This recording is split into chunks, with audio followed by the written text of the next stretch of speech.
प्रातस्मरणीय गुरुदेव समंत भद्रमणी महाराज की जय। परम पूज्य आचार्य सुंदर सागर जी महाराज की जय। परम पूज्य मम दीक्षा गुरु वात्सल्य सिंधु आचार्य सुरेश सागर जी महाराज की जय।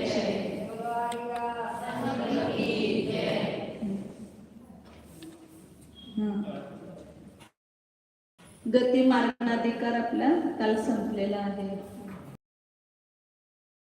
स्वरूप आणि भेद सांगितले, प्रत्येक मनुष्य गती त्यांच्या गतीचे देवगती, त्यानंतर त्यांची संख्या सांगितली। तर चारी गतींची जीवाची संख्या आपण बघितली होती काल। देवगतीमधली संख्या बघितली, त्यात भुवनवासी देवांची संख्या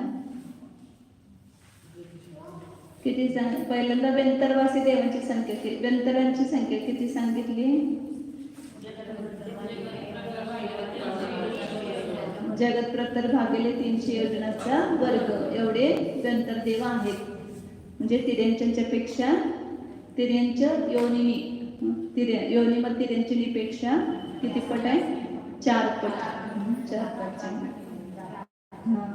नंतर ज्योतिष देवांची संख्या किती आहे? 256 अंगुलाचा वर्ग किंवा 50 प्रतरांगुले। जगत प्रतराला 50 प्रतरांगुलानं भागायचं किंवा 256 के वर्ग से भाग देना। मराठी समझ में आता है क्या? नहीं तो हिंदी बोलो। हाँ, थोड़ा हिंदी बोलती हूँ, कभी कभी थोड़ा सा मराठी बोलूंगी, बाकी हिंदी बोलूंगी आपके लिए। हाँ हाँ, उसमें वर्ड्स है ना हिंदी के 1 2 3 4 वो समझ में आता है। हाँ ठीक है। फिर दूसरा कहता ज्योतिष देव भुवनवासी देव, उनकी संख्या कितनी बताइए? सगळ्यांनी सांगायचं उत्तर, सगळ्या एकाने सांगायचं। अर्पिता किती? पहिला घनांगुल का पहला वर्गमूल। जगत श्रेणी मतलब कितनी है? एक प्रियंका। प्रमाण एक आकाश प्रदेश पंक्ती, एक एक प्रदेश घ्यायचा आकाशाचा, असा लांब किती घ्यायचे? जगत श्रेणी मतलब 7 राजू। लंबी जो आकाश प्रदेश की एक पंक्ति है उसमें जितने आकाश के प्रदेश आते हैं उसकी जो संख्या है उसका नाम क्या है? जगत श्रेणी। और उसको दूसरे गणांकुल के पहले वर्गमूल से गुना किया तो उतने मतलब असंख्यात जगत श्रेणी प्रमाण। उसका अर्थ क्या हुआ? असंख्यात जगत श्रेणी प्रमाण भवन वासी देव है। और वैमानिक देवों में पहले दूसरे स्वर्ग के देवों की संख्या भी जगत श्रेणी गुणिले गणाकुल का तीसरा वर्गमूल है। फिर आगे के तीसरे स्वर्ग से लेकर के कितना है? तीसरे चौथे स्वर्ग के देवों की संख्या जगत श्रेणी भागिले 11वां वर्गमूल। पांचवे छठे जगत श्रेणी भागिले 9वां वर्गमूल, उसी का 9वां वर्गमूल लेना जगत श्रेणी का ही। और 7वें 8वें जगत श्रेणी भागिले 7वां वर्गमूल। 9वां 10वां स्वर्ग में 5वां वर्गमूल। फिर उसके आगे 11वें 12वें स्वर्ग में 14वां वर्गमूल से भाग देना। और फिर आगे के सब अनंतादि स्वर्गों में असंख्यात पहले का असंख्यात भाग, सभी की संख्या उतनी ही है। और इसमें सबसे बताया था कल, सबसे कम कौन है? नहीं देव में। और चारों गति में पर्याप्त मनुष्यों की संख्या सबसे कम है और सबसे कम सीटों में हमारा नंबर लगा है।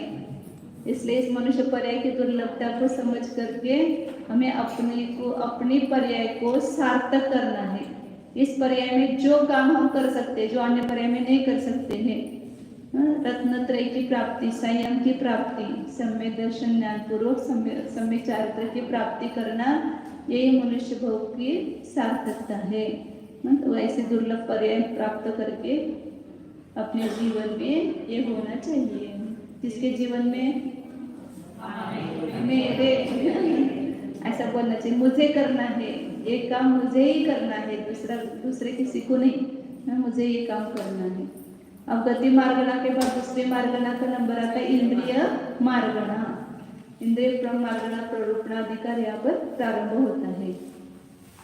ऐसे उपासना भगवान को नमस्कार किया है।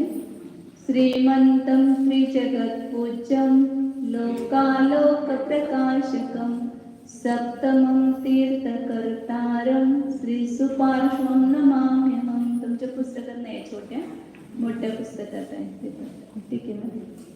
तर लोकालोक प्रकाशित करने वाले तीनों जगत में पूज्य जो अंतरंग बहिरंग लक्ष्मी से संपन्न है। और ऐसे कौन? सातवें तीर्थंकर, 7वां अध्याय ना ये, इसलिए 7वें तीर्थंकर का नंबर है। प्रत्येक अध्याय में एक तीर्थंकर को नमस्कार किया है। तो 7 तीर्थंकर से पहचान में आएगा, इसलिए आचार्य ने वो युक्ति की है। और एक अधिकार में पहले में उस तीर्थंकर की स्तुति की है, तो उस तीर्थंकर के नाम से समझ में आएगा कि 7वां अधिकार है। सुपार्श्वनाथ स्वामी को मैं नमस्कार करता हूँ। इस प्रकार भगवान की मंगलाचरण करके अब यहाँ पर ग्रंथकार इंद्रिय शब्द की निरुक्ति पूर्वक अर्थ करते हैं। इंद्रिय मार्गना, जितनी भी मार्गना है वो जीव की पर्याय है। मार्गना मतलब पुद्गल नहीं है। मार्गना किसकी पर्याय? गुणस्थान जीव की पर्याय है। ऐसे मार्गना भी जीव की पर्याय है। अपने अभी वर्तमान में 14 मार्गना चल रही है, 14 मार्गना की मार्गना पर्याय चल रही है। अब ये सब पढ़ने के बाद अपने को खोजना है कि मेरी कौन सी गति है, कौन सी इंद्रिय है, कौन सी काय है, कौन सा योग है वगैरह सब, उसमें अपने कोई ना कोई पर्याय चल रहे उस मार्गना में। अब यहाँ इंद्रिय शब्द की निरुक्ति कहते हैं। अहमिंदाजह देवा अविशेषम अहमहंति मन्नन्ता ईसन्ति एकमेकम् इंदा इव इंदीजान।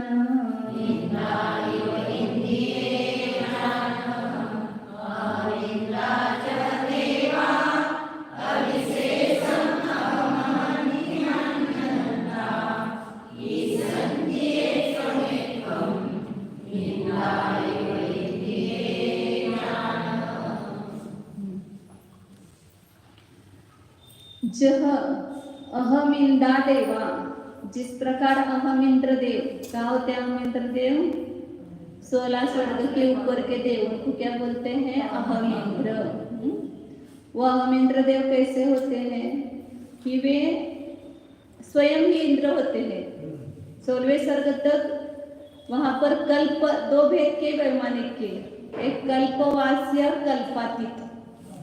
तो कल्पवासी का अर्थ क्या है?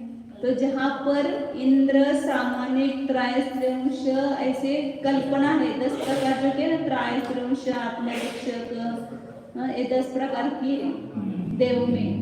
तो वो कल्पना कहाँ पर है? एक तो भुवनत्रिक में है और वैमानिक देव में है। तो उस वैमानिक देव में जहाँ तक ये कल्पना होती है उसको बोलते हैं कल्प, और वहाँ जो रहते हैं उसको बोलते हैं कल्पवासी। तो 16वें स्वर्ग तक ही ये भेद है देव में कि एक मुख्य इंद्र रहेगा, बाकी दूसरे कोई कुछ कितने देव सामानिक रहेंगे। सामानिक मतलब वो महामंत्री जैसे होते हैं, या उनको सलाहकार होते हैं देने वाले, गुरु के स्थानीय होते हैं, पारिषद सभा के लोग, अंतरंग सभा, बहिरंग सभा, त्रयस्त्रिंश वगैरह ऐसे 10 प्रकार के भेद बताए अपने 4थे अध्याय में। इंद्र, सामानिक, त्रयस्त्रिंश, आत्मरक्ष, लोकपाल, प्रकीर्णक, अभियोग्य मतलब रहेगा कैसे। हाँ, तो ऐसे 10 प्रकार के कल्पना की है। तो वो जहाँ तक है वो 16वें स्वर्ग तक है, तो उनको कल्पवासी बोलते हैं। एक कल्पना जहाँ पर नहीं है, तो 16 स्वर्ग के ऊपर 9 ग्रहवेक, 9 अनुदिश और 5 अनुत्तर है, तो उसमें एक कल्पना नहीं है। तो इसलिए सभी कौन है? इंद्र ही है। सभी को मैं इंद्र हूँ। कोई किसी पर एक सत्ता करनी नहीं, सबको अपने अपने ऊपर से सत्ता है। मैं इंद्र हूँ, मैं इंद्र हूँ, ऐसे स्वसत्ता की ही वो स्वामी है। तो जिस प्रकार अहम इंद्र देव एक एक जो है प्रत्येक मैं इंद्र हूँ, मैं इंद्र हूँ, इस प्रकार मानते हुए प्रत्येक इंद्र स्वयं के ऊपर ही स्वामित्व भाव करता है। उसी प्रकार जह दे अहम इंदा देगा अविशेषम, कोई उसमें स्वामी सेवक भेद नहीं, मैं बड़ा तो छोटा ऐसा भेद ही नहीं, 16 सर्ग तक सब भेद है। उसमें जो अभिषेक और अभियोग्य देव वगैरह जो एकदम नीच जाति के समझे जाते हैं, तो ऐसा भेद वहां पर नहीं। अहम अहम इति मन्यन्ता, मैं इंद्र हूँ, मैं इंद्र हूँ, इस प्रकार मानते हुए एकम एकम ईसंति, एक एक इंद्र स्वयं को ही क्या करता है, अपने प्रत्येक एक एक इंद्र स्वयं को ही ईशंति मतलब स्वामी मानता है। तो इस प्रकार इंद्र के समान जो इंद्रिय शब्द जो बनाए ना, इंद्रहा इव इंद्रियः, इंद्र के समान है। इंद्र मतलब कौन लेना, अहम इंद्र, मतलब एक इंद्रिय दूसरे इंद्रिय के ऊपर स्वामित्व भाव नहीं करती है, या दूसरे इंद्रियों की उसको अपेक्षा भी नहीं है। स्पर्शनेंद्रिय है,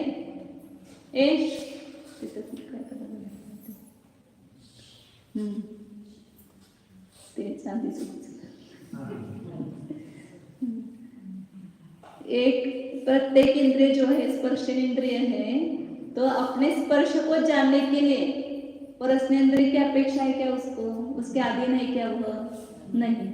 रसनेंद्रिय रस को जानने के लिए स्पर्शनेंद्रिय के अधीन है क्या, स्पर्शनेंद्रिय थोड़ी मदद करेगी तो मैं जानूंगा। प्रत्येक इंद्रिय अपने अपने स्व में ही समर्थ है अपने विषय को जानने के लिए, दूसरे किसी इंद्रियों की उसको अपेक्षा नहीं है। और एक इंद्र दूसरे इंद्रियों में डिस्टर्ब भी नहीं करती है, बाधा भी नहीं डालती है। तो इस प्रकार रसनादि इंद्रिय जो है अन्य इंद्रियों की अपेक्षा से रहित है, अपने अपने विषय को जानने में स्वतंत्र है, किसी के अधीन नहीं है, इसलिए उसको इंद्रिय ऐसा कहते, इंद्र के समान है, इसलिए उसको इंद्रहा इव इंद्रियः अशी उत्पत्ती केली त्याची। उत्पत्ती अर्थ सांगितलं फक्त। तसं देव अहम इंद्रदेव स्वतंत्र आहेत, दुसऱ्यांच्या व्यापाराची अपेक्षा नाही, त्यांना स्वाधीन आहेत। त्याप्रमाणे हे स्पर्शनादी इंद्रिय जे आहेत ते सुद्धा तसे प्रत्येक आपापल्या विषयामध्ये प्रवृत्ती करण्यामध्ये कुणाची अपेक्षा करत नाही, स्वयं स्वामी आहेत। आता इंद्रियांचा इंद्रियों के भेद और उसका स्वरूप बता रहे हैं। तो इंद्रियों के दो भेद है, ऐसे भावेंद्रिय और द्रव्येंद्रिय।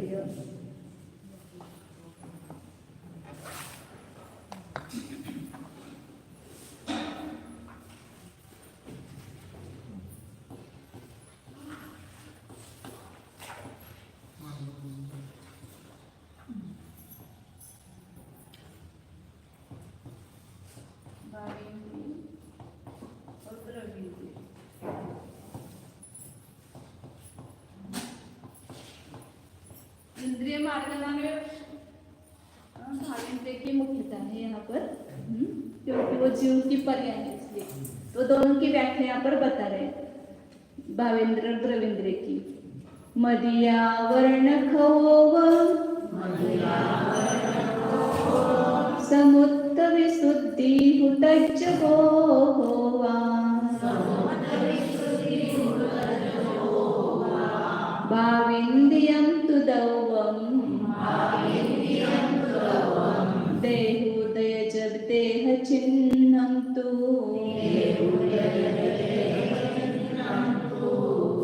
मदया वर्णखोवस मुक्त विशुद्धि हुतज्ज होवा,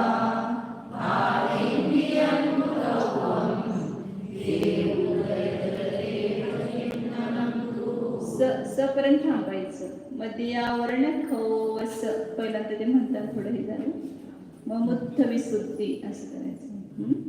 तसं समुत्थ शब्द एक काय करतो, यती भंग होतोय कुठं कुठं, जिथं यती असते ना थांबायचं, तिथंच थांबलं तरच गाथा किंवा श्लोक आहे, त्याची यती म्हणतात त्याला, कुठं थांबायचं तर 12 मात्रेला थांबायचं असते, तर तिथं स ला 12 मात्रा पूर्ण होतात, त्यामुळे तिथं स कशी थांबायला पाहिजे, तसा शब्द समुद्ध जोडून आहे, परंतु तो तोडावा लागते तिथं। मदिया वर्ण खवो व सम उत्थ विशुद्धी हुतज्ज बोहोवा, मति ज्ञानावरण कर्म के क्षोभशम से उत्पन्न हुई जो आत्मा की विशुद्धि और उससे उत्पन्न हुआ जो बोध मतलब ज्ञान, उसको भाविंद्रियम, उसको भावी इंद्रिय कहते हैं। मति ज्ञानावरण कर्म के क्षोभशम से क्या होती है उत्पन्न विशुद्धि, उसी को क्या कहते हैं लब्धि, अर्थ को ग्रहण करने की शक्ती प्राप्त होती है। आपल्यामध्ये पदार्थाला जाणण्याची जी शक्ती प्राप्त झाली त्याला निमित्त कोण आहे? मति ज्ञानावरण क्षोभशम। मति ज्ञानावरण के क्षोभशम से आत्मा में ऐसी विशुद्धि होती है जैसे आप एक इंद्रिय पर्याय में जाएंगे, वो विशुद्धि होगी क्या? क्योंकि वहां पर केवल एक इंद्रिय की ही इंद्रियावरण कर्म का क्षोभशम है। जैसे जैसे ऊपर ऊपर इंद्रिया बढ़ेगी वैसे वैसे वहां पर लब्धि मतलब विशुद्धि बढ़ेगी।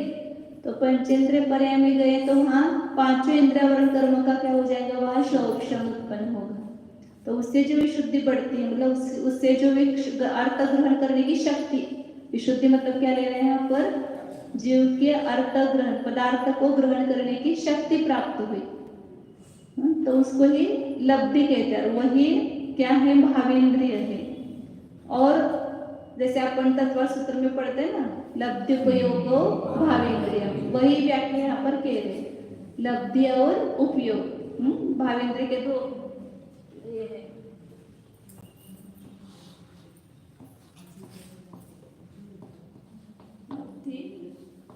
मतलब उस इंद्रियावरण कर्म के मति ज्ञानावरण कर्म के क्षोभशम से प्राप्त हुई जो शक्ति, पदार्थ को ग्रहण करने की जो शक्ति प्राप्त है, पंचेंद्रिय जो है सबको पांच इंद्रियावरण कर्म का क्षोभशम हुआ है।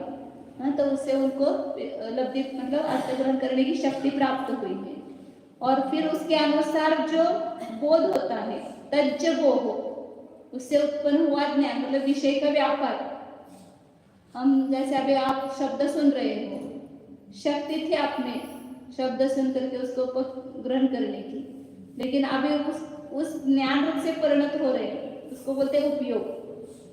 तो वो भी भावेंद्रिय है, लब्धि और उपयोग दोनों जीव की पर्याय है। कर्म का क्षोभशम निमित्त है, ये शक्ति किसमें है? उस पदार्थ को ग्रहण करने की जीव में। तो इस जीव की शक्ति ही उसको लब्धि कहा, और जीव जो उस पदार्थों को ग्रहण करने रूप से व्यापार करता है उसको क्या कहा? उपयोग। अभी आपका उपयोग चल रहा है ना जीव का जानने की, इंद्रिय किसको कहते हैं, इसके जानने में आपका व्यापार चल रहा है।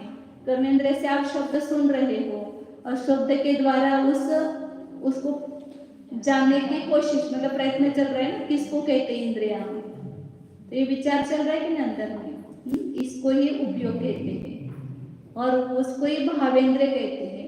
ये जो हम विचार कर रहे हैं, एक तो पहले हम जन्म होते ही पांचों इंद्रियावरण कर्म का क्षोभशम प्राप्त हो गए, और क्षोभशम के अनुसार जितना जितना हम जानते जाते हैं तो उपयोग रूप से परिणत होते हैं। तो वो भी क्या है? भावेंद्रिय है। जैसे आपने इंद्रिय शब्द सुना, मैंने पढ़ा कानों से, तो उस इंद्रिय शब्द को सुनने के बाद उसको जानने के लिए आपकी प्रवृत्ति हुई, तो वह उपयोग हुआ आपका। तो वो उपयोग ही क्या है? भावेंद्रिय है। जैसे का आंखों से देखा सामने पीली दीवार है, तो ये आंखों से देखा तो ये आंखें तो द्रव्येंद्रिय है, लेकिन इसके निमित्त से हमारा जो उपयोग हुआ कि दीवार पीली है, ऐसा ज्ञान में परिणमन चल रहा है। ये जीवकांड की पुस्तक है, ऐसा ज्ञान में परिणमन चल रहा है। आंखों से देखना और उसको ज्ञान में जानना। तो आंखों से देखना ये द्रव्य, ये तो द्रव्येंद्रिय, ये द्रव्येंद्रिय है, और वो जो देखा वो भावेंद्रिय है। तो देख करके जो आपको ज्ञान हुआ, ये पुस्तक है, ये टेबल है, ये माइक है, ऐसा जो ज्ञान हुआ उसको भावेंद्रिय कहेंगे। तो ये यहाँ पर भावेंद्रिय की व्याख्या की दो कहा कि मति ज्ञान क्षोभशम से विशुद्धि। और देवम द्रव्येंद्रिय किसको कहेंगे? देहुदयज देह चिन्हम, तो शरीर नाम कर्म के उदय से उत्पन्न हुआ जो शरीर का चिन्ह है, ये आँख का है, ये कान है, ये नाक है, या रसनेंद्रिय है, और सब पूरे शरीर में जो ये त्वचा है, वो कौन है? स्पर्शनेंद्रिय है। तो इस प्रकार ये पांचों द्रव्य कौन से हो गए? द्रव्येंद्रिय। अभी द्रव्येंद्रिय किसको कहते हैं उसका भी व्याख्या उसमें है ना तत्वसूत्र में, निवृत्ती को करणे द्रव्येंद्रिय. आणि पहिला आपला झाला ना एकदा द्रव्येंद्रियाचं आणि याचं बेद सांगितलं ते काही दिवस कुठं तर आले होते. नाही इथं पण सांगितलं ते काय तिथं आलं होतं आपल्या जीवकांमध्येच आलं होतं. हां पर्याप्ती वगैरे मध्ये आलं असेल, इंद्रिय पर्याप्तीमध्ये आलं होतं बोलतो, इंद्रिय पर्याप्तीमध्ये हां इंद्रिय पर्याप्ती सांगितलं होतं तिथं. वहाँ पर द्रव्येंद्रिय बताया था कि निवृत्ति और उपकरण उसको द्रव्येंद्रिय कहते हैं. तो निवृत्ति किसको कहेंगे? जो रचना है भीतर उस इंद्रिय के आकार से, शास्त्र में उसका अभी आगे आकार बताने वाले द्रव्येंद्रिय का, आँख मसूर के समान होता है, कान नाभि के समान होता है, जैसे जीवा है वो खुरपा के समान है. तो वो जो रचना आत्म प्रदेशों की उस आकारूप हुई है उसको क्या कहते हैं? निवृत्ति. और उसके बाहर उस निवृत्ति का जो उपकार करती है उसको बोलते हैं उपकरण. जैसे अपने आँख है बहुत सूक्ष्म है, छोटी है, वो दिखाई भी नहीं देती अपने को, लेकिन ये जो अंदर का अपना काला और सफेद बुलबुल है वो भीतर से उसका संरक्षण करता है. और ये जो पलक है वो बाहर से उसका मतलब बाहर से कोई वस्तु उसमें नहीं जाने देता है. अंदर जो दोनों के भी दो भेद किए ना द्रव्येंद्रिय के.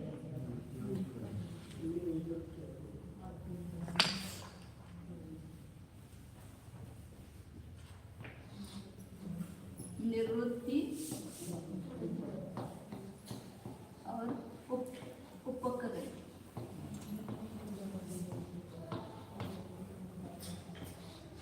और इसके भी दो भेद थे अभ्यंतर बाह्य.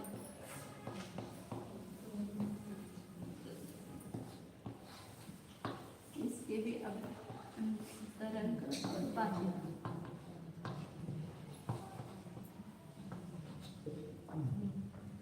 तो निवृत्ति मतलब होता है रचना, इंद्रियाकार रचना, उसको बोलते हैं निवृत्ति. अब उसकी भीतर से निवृत्ति मतलब हाल थे कि आत्म प्रदेशों का उस आकार रूप से होना, वो अभ्यंतर निवृत्ति है. और जो पुद्गल के परमाणु है उस इंद्रियाकार मसूर के आकार के वगैरह वो पुद्गलों की भी रचना हुई है, तो उसको क्या बोलते हैं? बाह्य निवृत्ति. निवृत्ति मतलब रचना.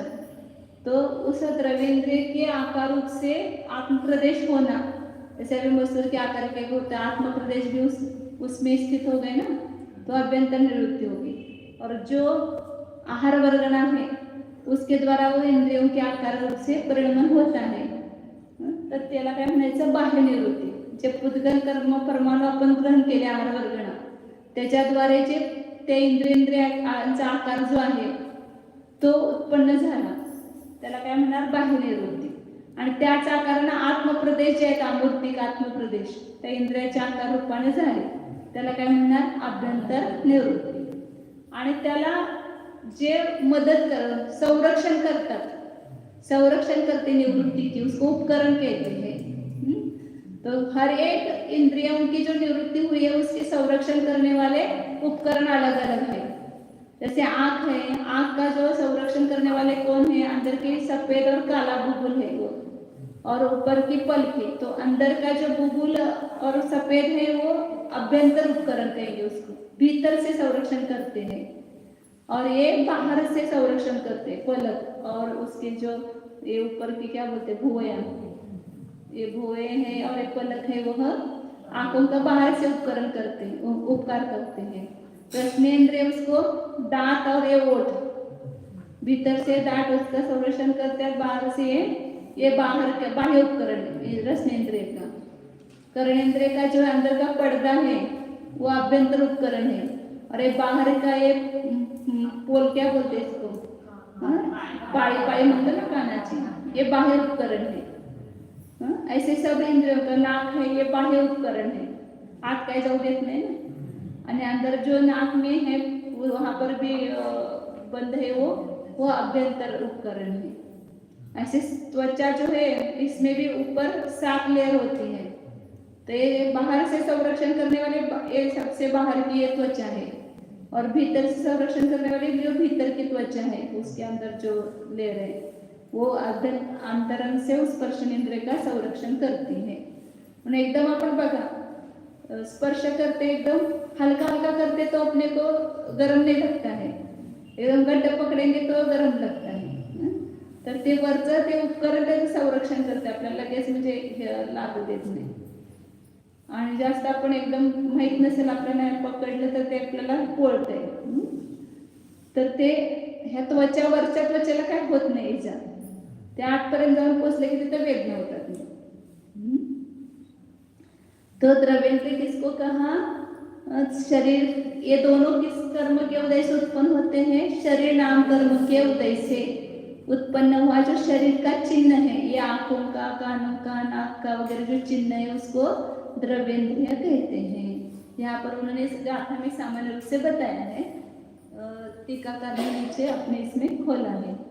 और भी इंद्रियों की उन्होंने व्याख्या की है टीकाकार ने नीचे, कि जो इंद्रिय किसको कहते हैं, जो अपने इंद्रियां अपने अपने नियत विषयों में निश्चय रूप से रत होती है।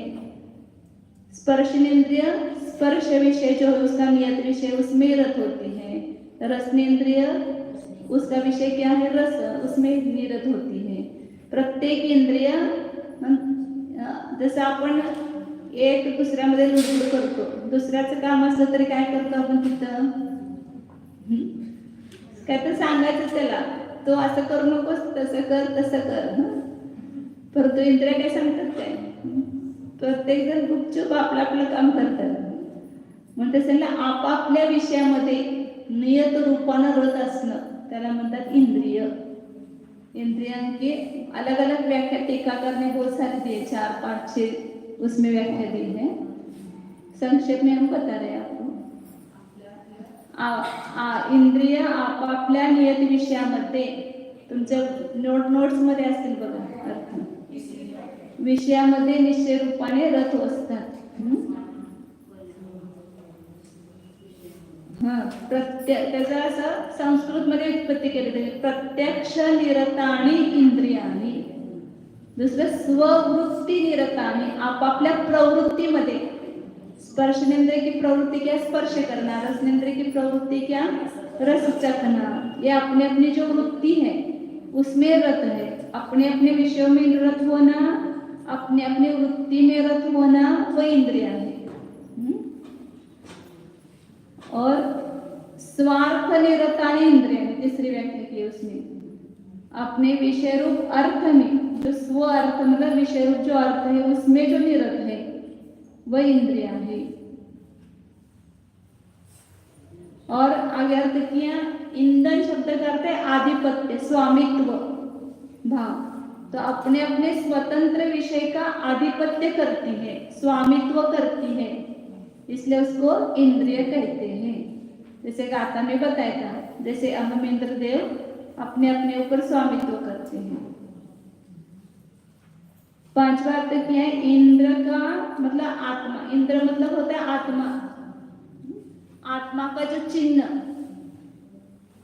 आत्मा है कैसे पहचानते अपन, अभी कोई जीव चल रहा है या उसकी डेड बॉडी भी पड़ी है तो उसको इंद्रिय देकर, आहार में हम ना चींटी आ गई, चिलट आ गया, कैसे पहचानते हैं, उन इंद्रियों के माध्यम से पहचानते हैं ना। अभी उसको कोई आंख नाक दिखाई देते तो हाँ ये जीव था, मतलब ये जीव का ही डेड बॉडी है। और ऐसे कोई उसको नहीं दिखाई देते अवयव तो क्या समझते हैं कि ये कोयला है या कोई फुटगल मतलब पत्थर वगैरह है। तो उस जीव की पहचानने का जो चिन्ह उसको भी क्या कहते हैं, इंद्रिय। जीवाला ओळखण्याचं जे चिन्ह आहे, जीव ह्याच्यावर ओळखतो आपण। आता तुम्हाला कोणाला जीव दिसतोय का, आमचा जीव दिसतोय, तुम्ही कसं ओळखलं, तुम्हाला कान नाक डोळे आहेत की नाही, मग तुम्ही जीव आहे। ज्या कान नाक डोळ्यावरच ओळखतो ना हा जीव आहे असं, जर काय नसतं समजा इंद्रिय तर ओळखलं असतं का आपण जीवाला। यदि कुछ इंद्रियां नहीं होती तो हम जीव को पहचान सकते थे क्या? तो ये आंखों से हमें ये बाहर की इंद्रियां दिखाई देती हैं, तो उससे आत्मा को पहचानते हैं। और तो इंद्र का शब्द का अर्थ आत्मा लेना, और लिंग मतलब चिन्ह, जो आत्मा का चिन्ह है। आत्मा को इंद्र क्यों कहा? तो जो ऐश्वर्यशाली होता है उसको इंद्र कहते हैं। तो आत्मा ऐश्वर्यशाली है कि नहीं है?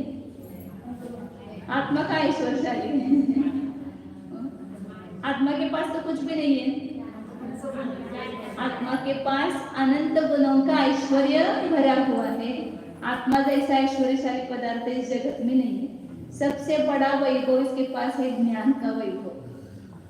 उस ज्ञान के वैभव के कारण वह अपने को भी जानता है, संपूर्ण जगत को जान लेता है। ये जड़ पदार्थ अपने को नहीं जानते हैं। इसको कौन जानता है? आत्मा जानता है। तो इसकी कीमत ज्यादा है कि इसकी कीमत ज्यादा है? हमें किसकी कीमत ज्यादा लगती है? सोना चोरी को चला गया तो मेरा सर्वस्व लूट गया, वो तुम्हारी संपत्ति है क्या? नहीं, जिस ज्ञान से तुम जान रहे हो सोने को, वो ज्ञान वास्तव में देखो तुम्हारी संपत्ति है।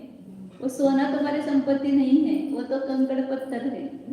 लेकिन वो कंकड़ पत्थर दिखते नहीं हमको, तो उसमें अपना प्राण दिखता है। सोने की चेन गुम हो जाए, कौन बैठेगा या सुनने पढ़ने के लिए? पहले हम ढूंढेंगे कहाँ गए हमारे चेन। मतलब वो नुकसान लगता है, लेकिन 1 घंटा हम स्वाध्याय में नहीं आए तो नुकसान लगता है क्या? क्या गया? कुछ भी नहीं गया। आधा पौन घंटे में जो यहाँ पर आप कमाई करते हो, पुण्य कमाते हो, उसके साथ में तत्व का निर्णय होता है, तत्व समझते हैं, तो उससे जो आत्मा की विशुद्धि बढ़ती है, तो उसकी कीमत ज्यादा है। क्यों? सोने की कीमत ज्यादा है। तो वो उसको हम गिनते नाही है। धर्मामध्ये जे जे आपलं जाते ना त्याला आपण मोजत नाही। तुम्ही दान दिला तर त्याला काय कमवलं? तिथं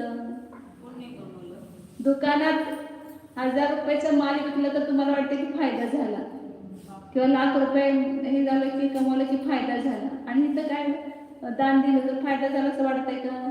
गेलं आमचं बँक बॅलन्स कमी झाला, एवढे मोडावं लागला।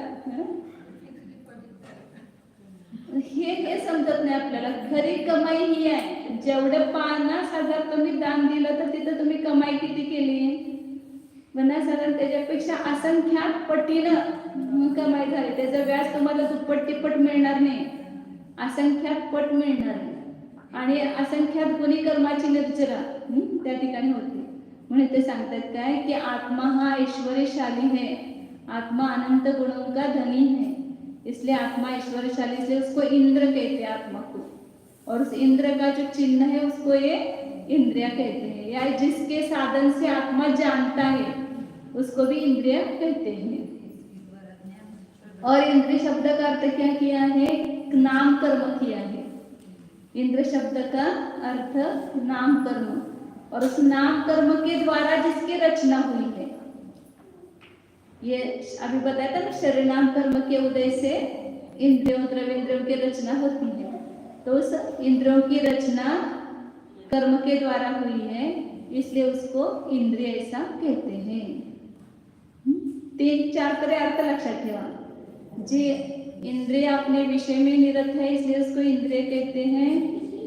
इंद्रिय जो है स्वामित्व अपने अपने विषय में आधिपत्य करती है, मतलब स्वामित्व भाव को प्राप्त होती है, इसलिए उसको इंद्रिय कहते हैं। इंद्र मतलब आत्मा, और उस आत्मा का जो लिंग है उसको इंद्रिय कहते हैं। और इंद्र मतलब नाम कर्म, उस नाम कर्म के द्वारा जिसकी रचना हुई है उसको इंद्रिय कहते हैं।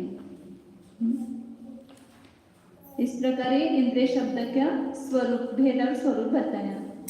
अब उस प्रकार की इंद्रियों से लक्षित जो जीव है उस जीवों को कहते हैं, क्योंकि इंद्रिय मार्गणा में इंद्रियों के भेद नहीं। इंद्रिय मतलब वहां पर कितने इंद्रिय होंगे वो इंद्रिय वाले जीव लेंगे। इंद्रिय मार्गणा के भेद ये 5 नहीं है। इंद्रिय मार्गणा के भेद यहाँ पर बताएंगे। एक इंद्रिय, द्विंद्रिय, त्रिंद्रिय, चतुरिंद्रिय, पंचेंद्रिय, ये भेद है। फास रस गंध रूवे सद्देनानं च चिन्मयं जेसिं इगिविति चदुपंचिन्द्रिय जीवाण्य भेय भिन्नाओ फासरस गंधरूवे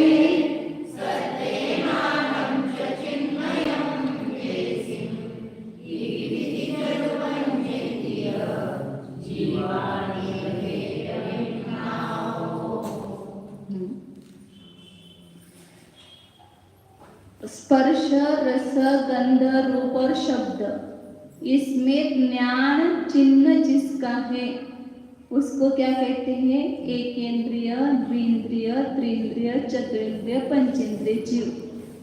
और वे सभी नियभेद भिन्न हो, अपने अपने भेदों से भिन्न है, मतलब सहित है। मतलब एक इंद्रिय जिसको किसको कहेंगे? अपन सामान्य क्या कहते हैं? एक इंद्रिय जिसको, उसको एक इंद्रिय। लेकिन यहाँ भावेंद्रिय की मुख्यता से व्याख्या है। हम ये बताए ना, तो ये सब मार्गणा जीव के पर्याय है।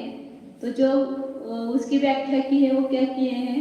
स्पर्श संबंधी ज्ञान जिनका चिन्ह है, ज्ञान लगाना बीच में, स्पर्श संबंधी ज्ञान होना, जिसको होता है स्पर्श संबंधी ज्ञान, उसको एक इंद्रिय जीव कहते हैं। रस संबंधी ज्ञान जिसका चिन्ह, स्पर्श और रस दोनों लगाएंगे, दो दो एक एक इंद्रिय बढ़ती जाती है ना। एक इंद्रिय को कितनी इंद्रिय है? एक स्पर्शन इंद्रिय। कोई भी एक इंद्रिय की केवळ स्पर्शन इंद्रिय है। एक इंद्रियाला कोणत्या इंद्रिय आहे? स्पर्शन इंद्रियच असणार सगळ्या एक इंद्रियांना। आणि स्पर्श आणि रस या दोन इंद्रिय संबंधी ज्ञान ज्याचं चिन्ह आहे त्याला काय म्हणणार? द्विंद्रिय जीव। स्पर्श रस गंध इन तीन संबंधित ज्ञान जिसका चिन्ह है उसको कहेंगे तीन इंद्रिय। स्पर्श रस गंध वर्ण, चार स्पर्श और विषय संबंधित ज्ञान जिसका चिन्ह है वो चतुरिंद्रिय। और शब्द में भी, शब्द को अलग लिया, स्पर्श रस गंध वर्ण ये चार पुद्गल के गुण हैं। और शब्द क्या है? पुद्गल की स्कंद पर्याय है। इस संबंधित ज्ञान जिसका चिन्ह है, त्या स्पर्शा संबंधित ज्ञान ज्याचं चिन्ह त्याला म्हणायचं एकेंद्रिय। 2, 3, 4 क्रमानं लावायचं आणि हाच क्रम ठेवायचा। याद करते समय इंद्रियों के नाम और उसके विषयों के नाम क्रम से याद करना। स्पर्शनेंद्रिय के बाद रसनेंद्रिय लेना, क्योंकि द्विंद्रिय जीव को वही क्रम से दो होगी। त्रिंद्रिय को स्पर्शनेंद्रिय, रसनेंद्रिय, घ्राणेंद्रिय, तीन इंद्रिय होगी। चतुरिंद्रिय को स्पर्शनेंद्रिय, रसनेंद्रिय, घ्राणेंद्रिय, चक्षुरेंद्रिय। और पंचेंद्रिय को पांचवेंद्रिय होगी। तो वे कैसे हैं? निय भेद भिन्न हो। पुनः प्रत्येक की एक इंद्रिय के अपने अपने भेद है। एक इंद्रिय के भेद कौन से हैं? पृथ्वी, पानी, अग्नि, वायु, वनस्पति है। द्विंद्रिय के अलग अलग भेद है। आड़ी, शंख, शिल्प, मोती, मोती नाही, मोती द्विंद्रिय, मोती एक इंद्रियच म्हणतात। शिंपला 2 इंद्रिय आहे, परंतु शिंपल्यामध्ये मोती तयार होतोय ते आपण ह्याला म्हणतो, काय म्हणतो? पृथ्वी काही जीवामध्ये म्हणतो ना ते। हा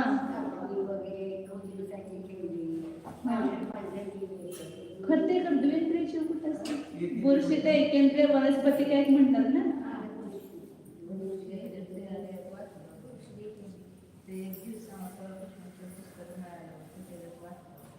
शंख, सीप, कुक्षी, कृमी, गंडोला, अरिष्ट, अक्षर, कवडी हे सगळे कवडी पण द्विंद्रिय जीव आहे। नंतर समुद्रामध्ये असते ते शिंपलं वगैरे, शंख सगळे।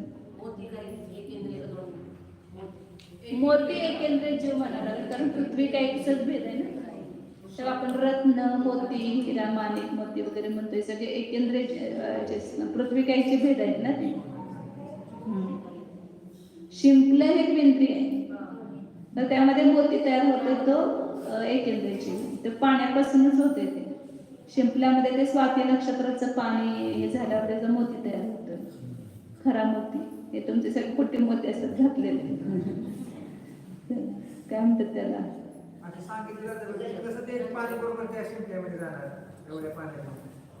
त्याच वेळेला ते होते, ते स्वाती नक्षत्राच्या वेळेलाच.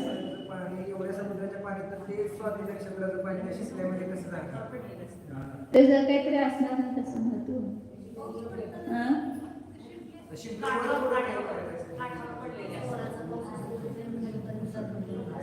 काय असेल तरी माहित नाही, तो शोध आपल्याला शास्त्रात वाचले तेवढं माहिती आहे, बघितलं नाही डोळ्यानं. तिसरं त्रिनेंद्रिय जीव. तीन इंद्रिय जीव किसको कहा, स्पर्शन रसन घ्राण, तीन इंद्रिय जिसको है। ऐसे कौन कौन से उसके भेद, कुंतु मूंगी मुंगड़ा देखून, कुंतु पिपीलिका खटमल बिच्छू विंचू विंचू पण तीन इंद्रिय जीव आहे. डोक्यातल्या उवा लिका उवा हे सगळे तीन इंद्रिय जीव आहे. कुंतू म्हणजे लहान किडा, असे किडे होत नाहीत ते पुष्कळ आपले, तुमचं ते तांदळामध्ये वगैरे होतात ते उशी उशी म्हणतो की आपण, उशी पण. आळी एक इंद्रिय आणि उशी तीन इंद्रिय. आळी जी झाली ती रसना इंद्रियाच्या ह्याच्यानं झाली आणि उशी झाली ती घ्राणेंद्रिय. दोन्ही त्याला रसनेंद्रिय पण आहे, घ्राणेंद्रिय पण आहे.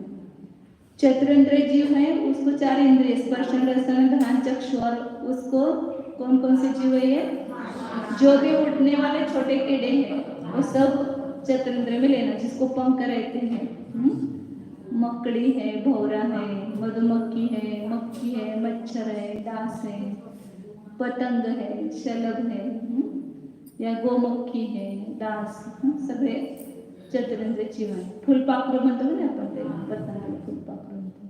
और पंचेंद्रिय जीव तो अपन ने देखे ही है सब इसमें, जीव समास में, जरायुज, अंडज, पोत, समूर्चिम, तिर्यंच, मनुष्य, देव, नारकी, ये सब पंचेंद्रिय जीव है। इसमें आगे की इसमें वही बता रहे हैं। अब एक इंद्रिय जीवों को संभव ऊपर उसका खाली व्याख्या की उन्होंने, इसका ज्ञान जिसका चिन्ह है वो उसको एक इंद्रिय कहते हैं। अब वो एक क्रम से बता रहे हैं। ए इंद्रियस्य कुसनम एक कंचे हो दिसे सजीवाणम, होंतिकम वड्डियायिम, जिब्बा घाणच्छि सोत्तायिम, ए इंद्रियस्य कुसनम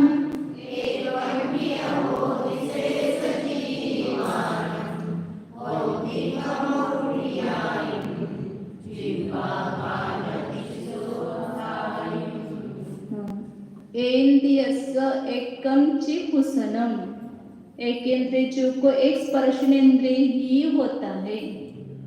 एक इंद्रिय ज्याला असतं तसं म्हणायचं नाही, एक स्पर्शनेंद्रिय ज्याला आहे त्याला एक इंद्रिय म्हणायचं। आणि शेष जीवांना, बाकीच्या जीवांना कमवड्डियायिम, कम से वृद्धिंगत, एक इंद्रिय कोई स्पर्शनेंद्रिय, केवल स्पर्श का ही ज्ञान है। जो बगा ते एक इंद्रिय पर्याय में हमारी कैसी अवस्था होती है। अभी पंचेंद्रिय पर्याय प्राप्त हुई तो इतना ज्ञान का उघाड़ हो, और एक इंद्रिय में जाएंगे तो वहां पर केवल स्पर्श का ही ज्ञान होगा, बाकी किसी का ज्ञान होगा ही नहीं, और वो भी अल्प प्रमाण में ही होगा।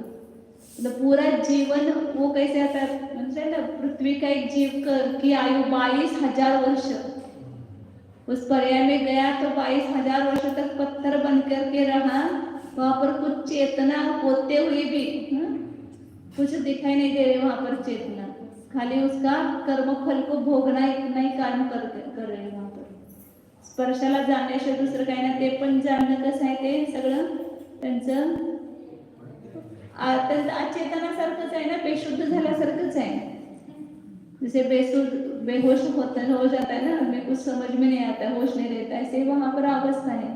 एकेंद्रिय की अवस्था, अंडे में स्थित जीव की अवस्था, गर्भ में स्थित जीव की अवस्था, और जो बेहोश हुआ आदमी की अवस्था, या स्वप्न में जो नींद में सोते हैं, इन सब की अवस्था समान बताइए. आपलं झोपल्यावर तर काय कळतंय का आपल्याला सगळं? अचेतन सारखं पडलेलं असतं, होश नसते, काय नसते. तो ऐसे एक इंद्रिय जीव पर्याय में कुछ भी ज्ञान नहीं था, उसमें केवल स्पर्श इंद्रिय का ही उदय था. फिर क्रम से द्विंद्रिय जीव में क्या मिल गया? और रसना मतलब जीव मिल गई. और त्रिंद्रिय जीव में तो जळवा असतो की जळवा, द्विंद्रिय जीव कसं त्याच्यामध्ये सुद्धा ते रसना इंद्रिय असते बघ. ते अशुद्ध रक्त पिण्यामध्ये, अशुद्ध रक्त को पीने में वो जो लोग होता है ना, वो कितना आसक्त होता है. जो त्या तो 2 इंद्रियामध्ये येते जळवा. दोन इंद्रिय त्याला हे नाहीये, नाक वगैरे काय नाही. रसनेंद्रियामध्येच आसक्त असतो ना तो. आणि ते पण अशुद्ध रक्तच फक्त खातोय, प्रशुद्ध रक्त घेत नाही तुमचं, फक्त अशुद्ध रक्त सेवन करतोय.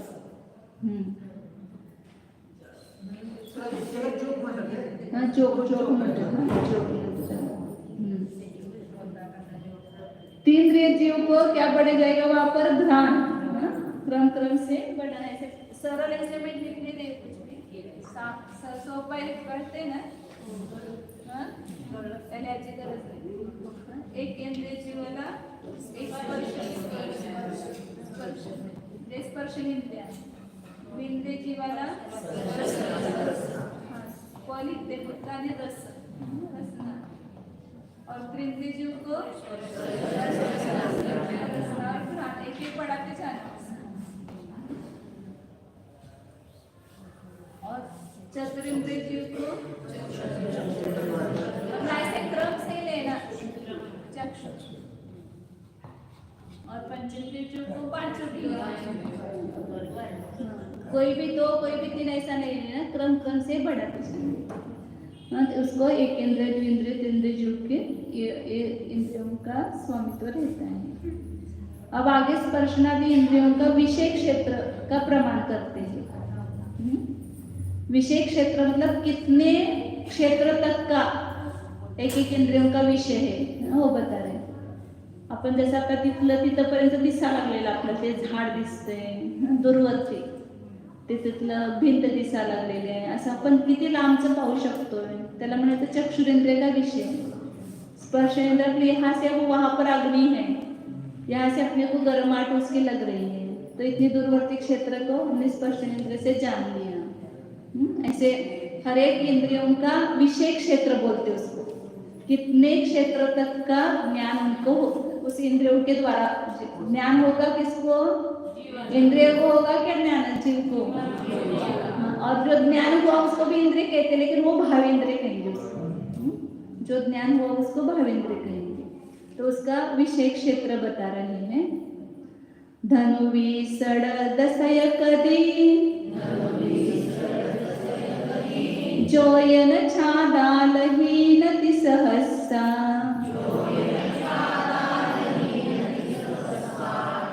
अट्टसहस्र धनूणं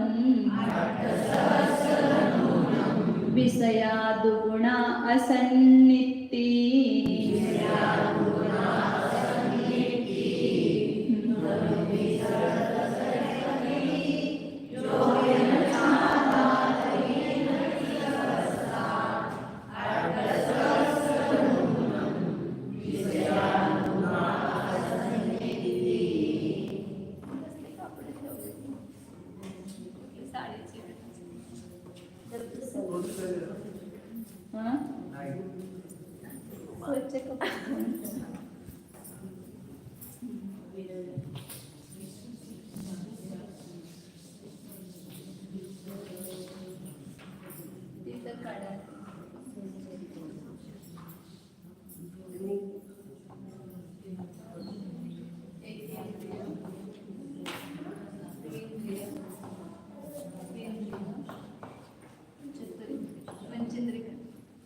तीन कड असं पंचमी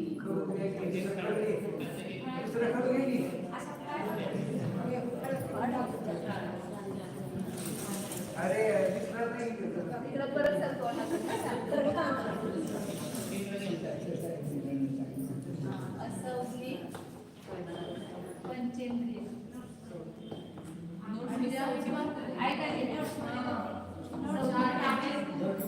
बरं जाऊ दे.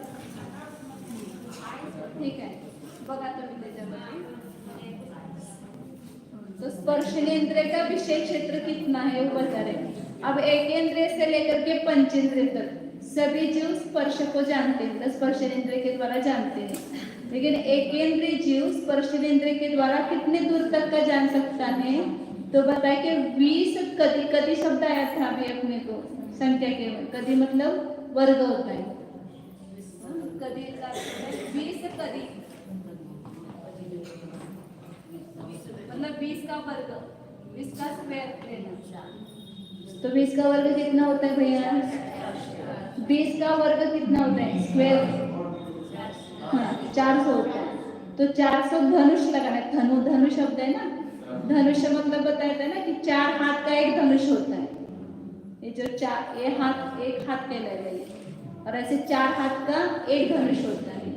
और ऐसे कितने धनुष तक का जानते हैं? 400 धनुष तक का. जे फूट आपण केलं तर 1.5 फुटाचा होता है जो हाथ है. हाँ 1.5 फीट का एक हाथ होता है. तो 400 मतलब 1.5 करोड़ तो 600 फुट. हाँ 600 फुट फीट बोलते हैं, फीट तक का वो जान सकते हैं. कौन? एक इंद्रिय जीव. तो जैसे वो पेड़ होता है तो उसकी जो मूलियां होती है, जड़, वो फैलती है ना दूर तक. कितने ऐसे दूर तक उसको उधर से पानी का ये है स्रोत है, ऐसा उसको पता चलता है तो उधर बढ़ती जाती है. क्योंकि स्पर्शनेंद्रिय के द्वारा उसको उसका ठंडापने का ज्ञान हो जाता है. ठंडी है, कोई उधर से उष्णता होगी तो उधर नहीं बढ़ेगी वो, उसको समझ में आता है तो जल जाएगी ना वो, उधर नहीं बढ़ती है. तो उसको स्पर्शनेंद्रिय का कितने दूर तक का ज्ञान हो सकता है? 400 धनुष तक का. धनुष में ये पता है 400 धनुष. और फिर हाँ क्रम से लगाना है. वो दुगुणा असंगति लगाना है. लास्ट में क्या है? विषया दुगुणा असंगति. दुगुना दुगुना करते जाने का तक असौधि तक. सौधनी का सब अलग लगाएंगे. असौधि पंचेंद्रिय तक ये सब विषय दुगुना दुगुना करते जाना है. तो यहाँ पर 400 धनुष स्पर्शेंद्रिय में, तो द्विंद्रिय कितने धनुष का जानेगा? 800 धनुष तक का जानेगा, मतलब ज्यादा जानेगा. 800 ये 1600 हो जाएगा. ये 3200 और असौधि पंचेंद्रिय 6400.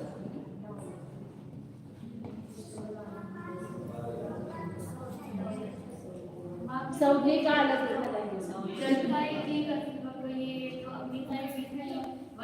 ये भी स्पर्शनेंद्रिय को जानेंगे.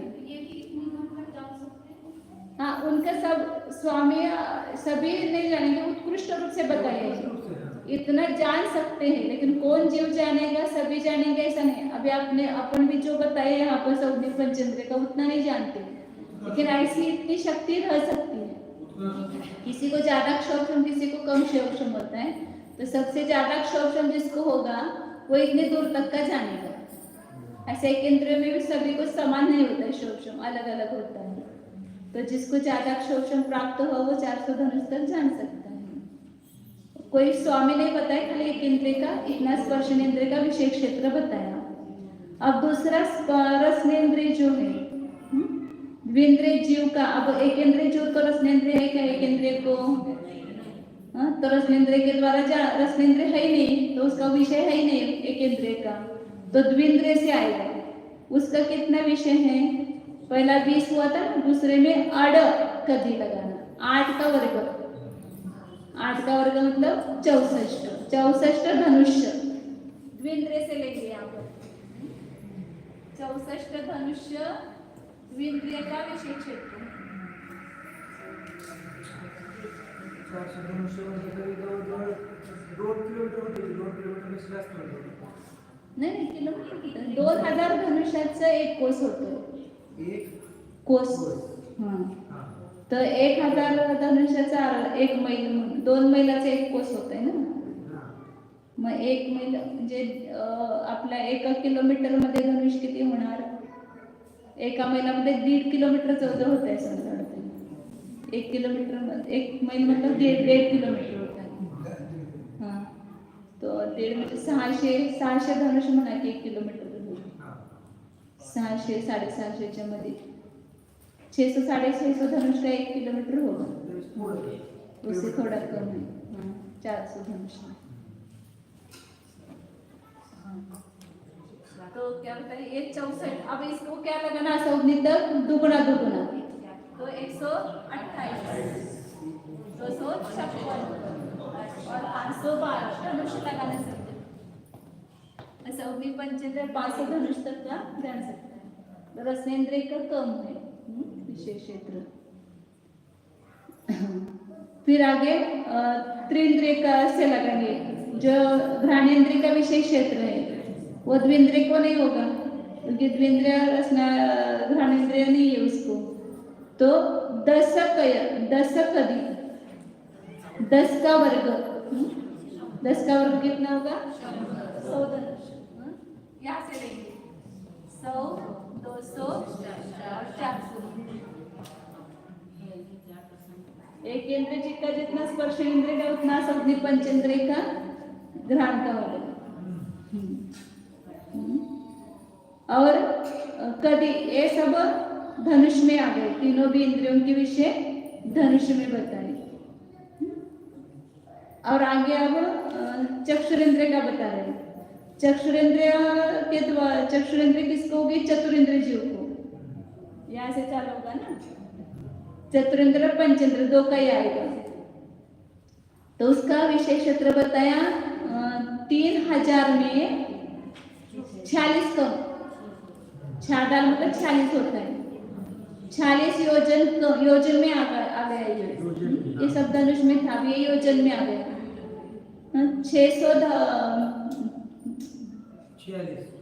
3000 योजन में 46 योजन कम 3000 में 40 योजन कम करो तो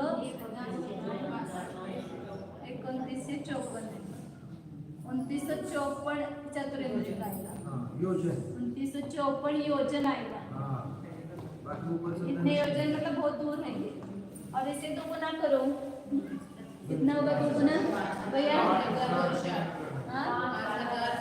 5908 योजन असौदी पंचेंद्रिय का इतने योजन तक का आंखों के द्वारा देख सकता है हाँ?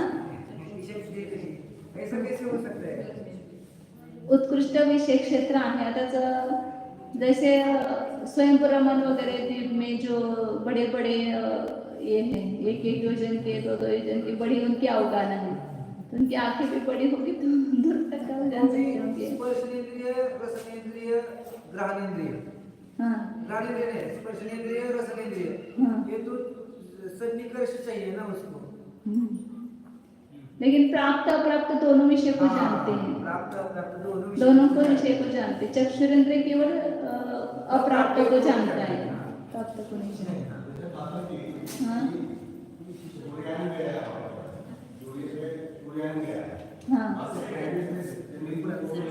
हाँ वो कैमरे से लेना वो पता लग साक्षात इंद्रियों से चक्षुरेंद्रिय से देखना वो अलग टाइम बहुत हो गया उद्या बघूया इथपर्यंत हे 4 इंद्रियापर्यंत घेऊया परत उद्या बघू पुढचं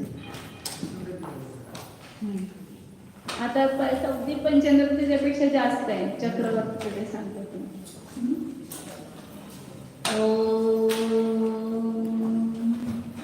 जानिए यह मैं शुद्ध चैतन्य मुझी ज्ञान दर्शन संपन्न हूँ अतीन्द्रिय अतीन्द्रिय ज्ञान स्वरूप अतीन्द्रिय सुख संपन्न स्वरूप लोकोत्कीर्ण ज्ञायक स्वरूप शुद्ध एको ध्रुव